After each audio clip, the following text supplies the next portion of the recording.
নমস্কাৰ ছাত্ৰ ছাত্ৰীসকল আজি অনুশীলনীৰ প্ৰশ্নখিনি আলোচনা কৰিবলৈ ওলাইছো ইয়াত চোৱা প্ৰথম প্ৰশ্নটো এটা অপচনেল প্ৰশ্ন হয় তাত সুধিছে পৰ্যাবৃত্ত তালিকাৰ পৰ্যায়বোৰত বাওফালৰ পৰা সোঁফাললৈ যাওঁতে ঘটা পৰিৱৰ্তনৰ প্ৰকৃতিৰ ওপৰত আগবঢ়োৱা তলৰ উক্তিসমূহৰ কোনটো উক্তি শুদ্ধ নহয় মানে তলৰ দিয়াকেটাৰ ভিতৰত কোনটো উক্তি ভুল হেতু সুধিছে আৰু আমাক কন্ডিশনটো দি দিছে পৰ্যায়বোৰত বাওফালৰ পৰা সোঁফাললৈ যেতিয়া যোৱা হয় প্ৰথম অপচনটো কৈছে মৌলবোৰ কম ধাতৱধৰ্মী হৈ পৰে তাৰ মানে মৌলবোৰৰ ধাতৱীয় গুণটো বাওফালৰ পৰা সোঁফাললৈ যাওঁতে কমি যায় যেটো শুদ্ধ হয় কাৰণ আমি যিমানে সোঁফালে যাওঁ অধাতুবোৰ পাওঁ হয়নে গতিকে হেতুটো শুদ্ধ আমাক ভুলহে বিচাৰিবলৈ দিছে তাৰপিছত চোৱা বি অপচনটো কৈছে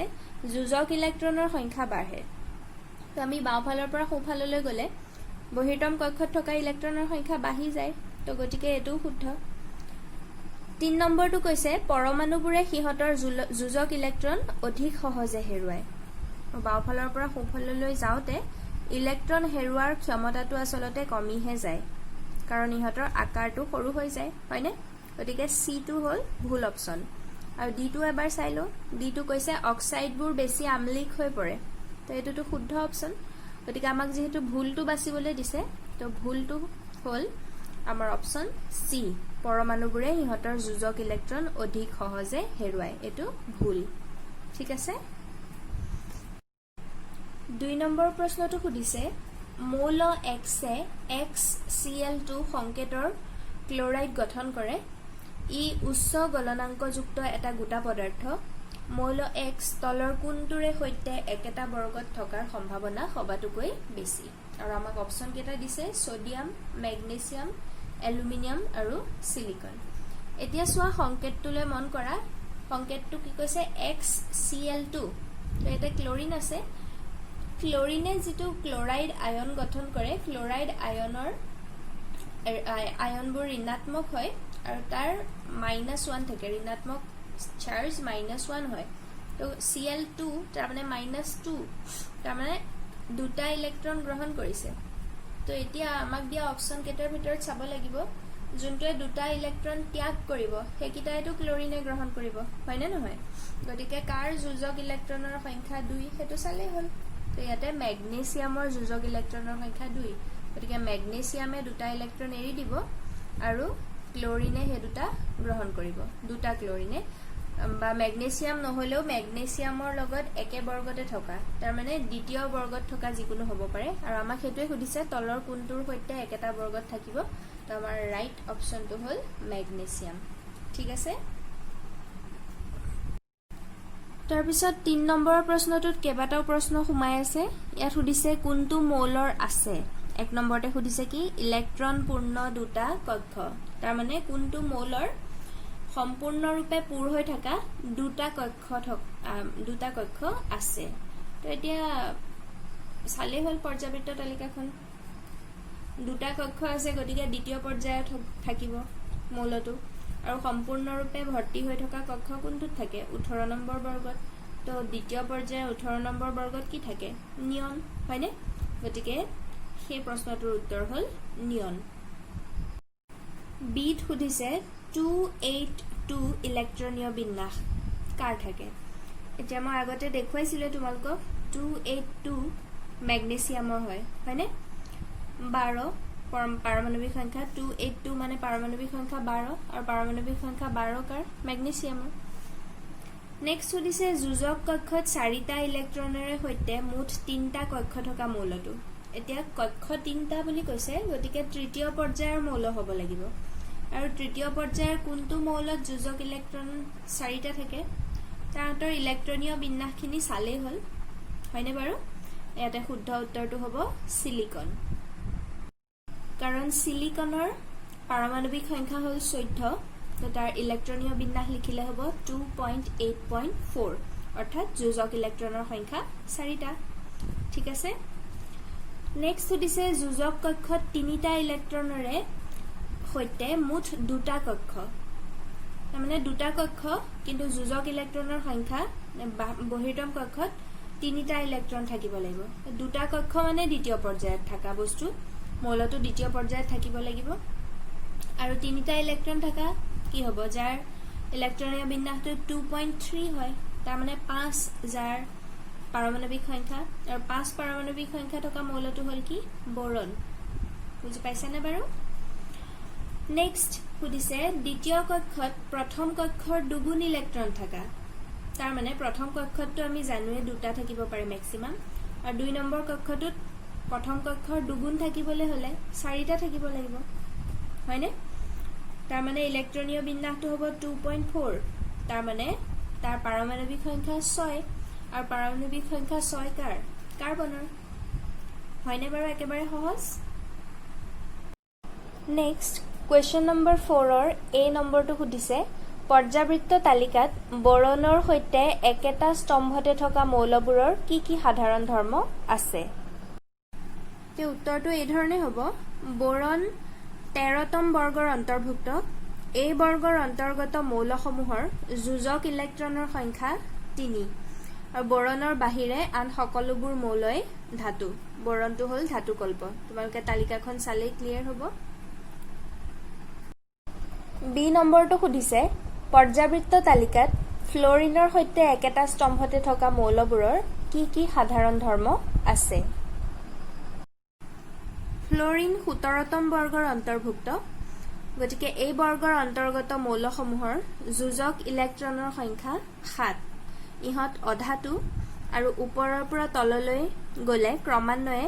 বিদ্যুৎ ঋণাত্মক গুণ কমি যায় নেক্সট 5 নম্বৰটোত কৈছে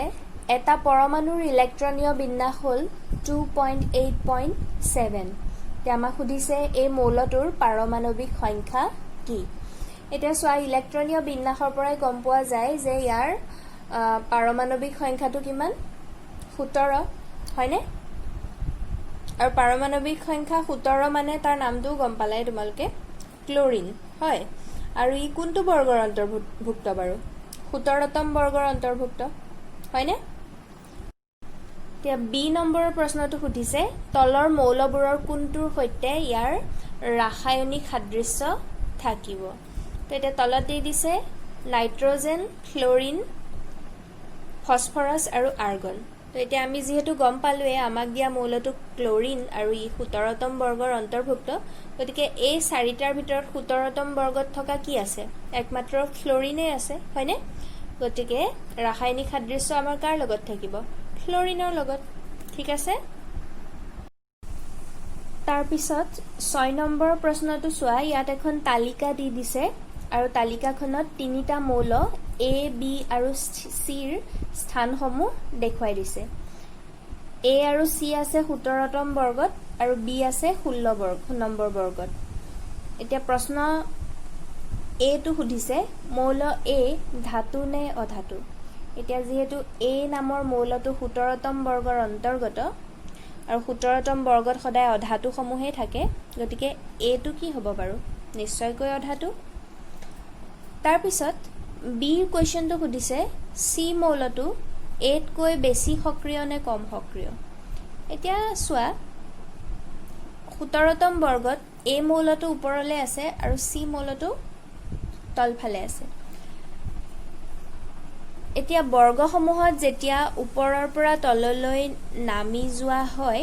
তেতিয়া হলে অধাতুৰ ক্ষেত্ৰত বিদ্যুৎ ঋণাত্মক গুণটো কমি আহে হয়নে ধাতৱীয় গুণটো বাঢ়ি যায় কিন্তু বিদ্যুৎ ঋণাত্মক গুণটো কমি আহে তাৰ মানে কি এৰ ইলেক্ট্ৰন গ্ৰহণ কৰাৰ প্ৰৱণতা সিতকৈ বেছি গতিকে যোনে বেছি পটককে গ্ৰহণ কৰিব সিয়ে বেছি সক্ৰিয়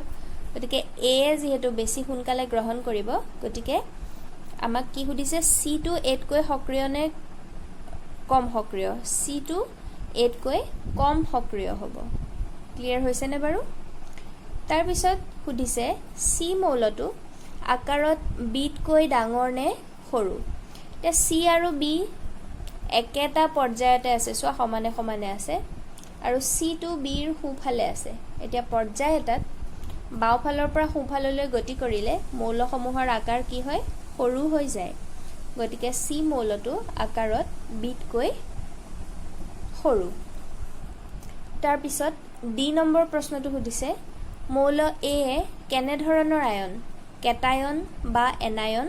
গঠন কৰিব। এতিয়া চোৱা, মৌল A 17 নম্বৰ বৰ্গৰ অন্তৰ্গত, তাৰ মানে ইয়াৰ যোজক ইলেক্ট্ৰনৰ সংখ্যা 7টা আৰু তাৰ যোজক কক্ষটো সম্পূৰ্ণৰূপে ফিল আপ কৰিবলৈ বেলেগৰ পৰা এটা ইলেক্ট্ৰন গ্ৰহণ কৰিব আৰু এটা ইলেক্ট্ৰন গ্ৰহণ কৰাৰ লগে লগে ঋণাত্মক আয়ন গঠন কৰিব আৰু ঋণাত্মক আয়নবিলাকক এনায়ন বুলি কোৱা হয়। গতিকে মৌল A এনায়ন গঠন কৰিব। নেক্সট প্ৰশ্নটো সুধিছে, নাইট্ৰজেন পাৰমাণৱিক সংখ্যা 7 আৰু ফছফৰাছ পাৰমাণৱিক সংখ্যা 15 পৰ্যাবৃত্ত তালিকাৰ বৰ্গ 15ত থাকে। এই মৌল দুটাৰ ইলেক্ট্ৰনীয় বিন্যাস লিখা। ইহঁতৰ কোনটো বেছি বিদ্যুৎ ঋণাত্মক হ'ব আৰু কিয়? এতিয়া নাইট্ৰজেন আৰু ফছফৰাছৰ পাৰমাণৱিক সংখ্যা দিয়াই আছে, গতিকে তাহাঁতৰ ইলেক্ট্ৰনীয় বিন্যাস কি হ'ব? 2.5 নাইট্ৰজেনৰ আৰু 2.8.5 হ'ব ফছফৰাছৰ। তাৰপিছত মই ইতিমধ্যে আলোচনা কৰিছোঁৱেই আগৰ ভিডিঅ'ত, বৰ্গ এটাত ওপৰৰ পৰা তললৈ নামি আহিলে বিদ্যুৎ ঋণাত্মক গুণ কমি যায়, কাৰণ আকাৰ ডাঙৰ হোৱাৰ ফলত নিউক্লিয় আকৰ্ষণ বল কমে। কাৰণ কি হ'ল, আকাৰটো ডাঙৰ হোৱা মানে কি, বাহিৰৰ কক্ষটো কেন্দ্ৰৰ পৰা বেছি দূৰলৈ গুচি যাব, গতিকে আকৰ্ষণ বলটো কিছু পৰিমাণে কমি যায়। গতিকে নাইট্ৰজেন ওপৰত থকাৰ বাবে ই বেছি বিদ্যুৎ ঋণাত্মক। ঠিক আছে। 8 নম্বৰ প্ৰশ্নটো সুধিছে, পৰমাণু এটাৰ ইলেক্ট্ৰনীয় বিন্যাস আধুনিক পৰ্যাবৃত্ত তালিকাত তাৰ স্থানৰ সৈতে কিদৰে জড়িত হৈ আছে? এই প্ৰশ্নটোৰ উত্তৰ হ'ল, যোজক ইলেক্ট্ৰনৰ সংখ্যাই আধুনিক পৰ্যাবৃত্ত তালিকাত মৌল এটাৰ স্থান সুনিশ্চিত কৰে, আনহাতে ইলেক্ট্ৰনীয় বিন্যাসে যোজক ইলেক্ট্ৰনৰ সংখ্যা স্থিৰ কৰে। গতিকে আচলতে ইলেক্ট্ৰনীয় বিন্যাসেই যোজক ইলেক্ট্ৰনৰ সংখ্যা স্থিৰ কৰে, যিয়ে পৰ্যাবৃত্ত তালিকাত মৌল এটাক স্থান নিৰ্ধাৰণ কৰি দিয়ে। গতিকে ইলেক্ট্ৰনীয় বিন্যাসে মৌলৰ স্থান পোৱাত সহায় কৰে, হয়নে? 9 নম্বৰ প্ৰশ্নটো সুধিছে, আধুনিক পৰ্যাবৃত্ত তালিকাত কেলছিয়াম পাৰমাণৱিক সংখ্যাটো দি দিছে 20, 12, 19, 21 আৰু 38 পাৰমাণৱিক সংখ্যা বিশিষ্ট মৌলকেইটাৰ দ্বাৰা পৰিবেষ্টিত হৈ আছে। এইকেইটাৰ কাৰ কাৰ ভৌতিক আৰু ৰাসায়নিক ধৰ্মসমূহ কেলছিয়ামৰ সৈতে মিলে? এতিয়া চোৱা, আমাক কোনকেইটা মৌলৰ কথা কৈছে? পাৰমাণৱিক সংখ্যা দি দিছে 12, 19, 21 আৰু 38। এতিয়া এইকেইটাৰ ভিতৰত কেলছিয়ামৰ সৈতে যাৰ যোজক ইলেক্ট্ৰনৰ সংখ্যাটো একেই হয়, তো সিয়ে একেটা বৰ্গতে থাকিব, হয়নে? তো এতিয়া প্ৰত্যেককেইটাৰে যদি ইলেক্ট্ৰনীয় বিন্যাস লিখা হয়, কি হ'ব? কেলছিয়ামৰ ইলেক্ট্ৰনীয় বিন্যাস 2.8.8.2, হয়নে? তাৰপিছত 12 নম্বৰ পাৰমাণৱিক সংখ্যা বিশিষ্ট মৌলটোৰ ইলেক্ট্ৰনীয় বিন্যাস হ'ব 2.8.2। নেক্সট পাৰমাণৱিক সংখ্যা 19ৰ ইলেক্ট্ৰনীয় বিন্যাস হ'ব 2.8.8.1। তাৰপিছত 21 পাৰমাণৱিক সংখ্যা বিশিষ্ট মৌলটোৰ ইলেক্ট্ৰনীয় বিন্যাস হ'ব 2.8.8.3 আৰু 38 পাৰমাণৱিক সংখ্যা বিশিষ্ট মৌলটোৰ ইলেক্ট্ৰনীয় বিন্যাস হ'ব 2.8.18.8.2। গতিকে এতিয়া গোটেইকেইটাৰ ভিতৰত কি দেখা গৈছে? কেলছিয়ামৰ নিচিনা যোজক ইলেক্ট্ৰনৰ সংখ্যা 2 কোনকেইটা মৌলৰ আছে বাৰু? 12 নম্বৰৰ মৌলটো আৰু 38 নম্বৰৰ মৌলটো, হয়নে? গতিকে এই 12 আৰু 38 পাৰমাণৱিক সংখ্যা বিশিষ্ট মৌলকেইটাৰ ভৌতিক আৰু ৰাসায়নিক ধৰ্ম কেলছিয়ামৰ সৈতে একে হ'ব। ঠিক আছেনে বাৰু? এতিয়া লাষ্ট প্ৰশ্ন, মেণ্ডেলিভৰ পৰ্যাবৃত্ত তালিকা আৰু আধুনিক পৰ্যাবৃত্ত তালিকাৰ মৌলৰ শ্ৰেণী বিভাজনৰ তুলনা কৰা। ইয়াতে চোৱা, মই ভালকৈ লিখি দিবলৈ চেষ্টা কৰিছোঁ, তোমালোকে পজ কৰি লৈ কথাখিনি লিখি ল'বা। মেণ্ডেলিভৰ পৰ্যাবৃত্ত তালিকাত কি হৈছিল? পাৰমাণৱিক ভৰৰ বৰ্ধিত ক্ৰমত মৌলসমূহ সজোৱা হৈছিল, হয়নে? কিন্তু আধুনিক পৰ্যাবৃত্ত তালিকাত মৌলসমূহ পাৰমাণৱিক সংখ্যাৰ বৰ্ধিত ক্ৰমত সজোৱা হৈছে। মেণ্ডেলিভৰ পৰ্যাবৃত্ত তালিকাত বৰ্গৰ সংখ্যা আছিল 8টা, কিন্তু আধুনিক পৰ্যাবৃত্ত তালিকাত বৰ্গৰ সংখ্যা 18টা। তাৰপিছত মেণ্ডেলিভে পৰ্যাবৃত্ত তালিকা বনোৱাৰ সময়ত কোনো সম্ভ্ৰান্ত মৌল আৱিষ্কাৰ হোৱা নাছিল, সেয়ে সিহঁতৰ কাৰণে কোনো নিৰ্দিষ্ট বৰ্গও নাছিল। কিন্তু আধুনিক পৰ্যাবৃত্ত তালিকাত সম্ভ্ৰান্ত মৌলৰ এটা বেলেগ বৰ্গ পোৱা যায়। আৰু 4 নম্বৰটো হ'ল মেণ্ডেলিভৰ পৰ্যাবৃত্ত তালিকাত সমস্থানিকৰ কোনো ঠাই নাছিলে, কাৰণ তেতিয়া আৱিষ্কাৰেই হোৱা নাছিল। আধুনিক পৰ্যাবৃত্ত তালিকাত কি হৈ গ'ল, সেই প্ৰব্লেমটো দূৰ হৈ গ'ল। যিহেতু সমস্থানিকসমূহৰ পাৰমাণৱিক সংখ্যা একেই, সেইকাৰণে সিহঁতক একে জেগাতে ঠাই দিয়া হৈছিল। ঠিক আছেনে বাৰু? তো এই চেপ্টাৰটো ইমানতে মই সামৰণি পেলালোঁ।